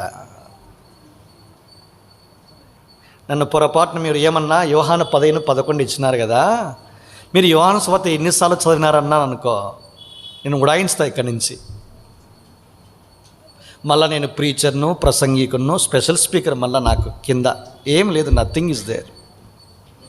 ట్రాజడీ, విషాదం, బాధ అనిపిస్తుంది. మన సమాజము, మనకున్న లెగసీ అంటాం, మన వారసత్వము, మన సంపద ఒకసారి పైన పితరుల గురించి అనుకుంటే, ఇక్కడ చేశారు కదా మార్టిన్ గారు కూడా, కోవర్కర్ బక్సింగ్, వారు చేసిన సేవ, అందించిన వాక్యోపదేశాలు చూస్తే ఇప్పటికీ కూడా క్లాసికల్ టీచింగ్స్ ఇచ్చారు. డాక్టర్ సి రేమండ్స్ గోల్స్వర్ది గారు ఒకసారి అన్నాడు, తర్ఫీదులు ఉన్న దేవుని సేవకుడు, ఈ కొరంతి పత్రిక 1వ అధ్యాయం 9 ఏముంది? మన ప్రభువైన తన కుమారుని యొక్క సహవాసానికి మిమ్మల్ని పిలిచిన దేవుడు నమ్మదగిన వాడన్న మెసేజ్ మీద 12 మెసేజెస్ చెప్పాడంట. మళ్ళీ నెక్స్ట్ 3 నెలల తర్వాత వస్తాను, దాన్నే కంటిన్యూ చేస్తానన్నాడంట. ఏ మనుషులండి వీళ్ళు? ఎక్కడి నుంచి నేర్చుకున్నారు? మోకాల మీద నేర్చుకున్నారు. అదే నేర్పించారు. ఒక జీజన్ అన్నాడు, జీజన్ గారికి సినానిం ఏంటంటే వాకింగ్ బైబిల్, నడిచే బైబిల్గా ప్రసిద్ధిగాంచాడు. ఎందుకు ఈ భక్తుల జీవితాల్లో వాక్యం ఇంతగా పెనవేసుకుంది? వారి జీవితాల్లో మోకాల మీద అనేక వాక్యాన్ని చదివారు. ఇక్కడ కూర్చున్న యవనస్తుడా, యవన సహోదరి, మీ జీవితాన్ని కట్టే వాక్యానికి మీ జీవితాలు అప్పగించుకోండి. మీ విశ్వాసాన్ని, నా విశ్వాసాన్ని వృద్ధి పొందించే వాక్యాన్ని మీరు ప్రేమించండి. ఒక ప్రశస్తమైన వాక్యము మన చేతుల్లో, మన మాతృభాషలో ఇచ్చాడు. ఈ వాక్యానికి నేను పెద్దపీట వేద్దాం. దేవుడు ఈ వాక్య భాగాన్ని దీవించునుగాక. మోకాల మీదకి వస్తాం, ప్రార్థన చేస్తాం. ఇంకా దీని యొక్క వాక్యాన్ని అలక్ష్యం చేస్తూ, నిర్లక్ష్యంగా ఉంటూ, సరైన దృక్పథాన్ని లేకపోతే ప్రభు దగ్గర క్షమాపణ కోరదాం. యేసు ప్రభు వారు అన్నారు, అయ్యా నీ వాక్యాన్ని వారికి ఇచ్చి ఉన్నా. యేసు ప్రభు వారు నీకు నాకు ఇచ్చిన వాక్యాన్ని కేర్లెస్గా, నిర్లక్ష్యంగా చదవడము, ధ్యానించడము, పఠించడము లేకపోతే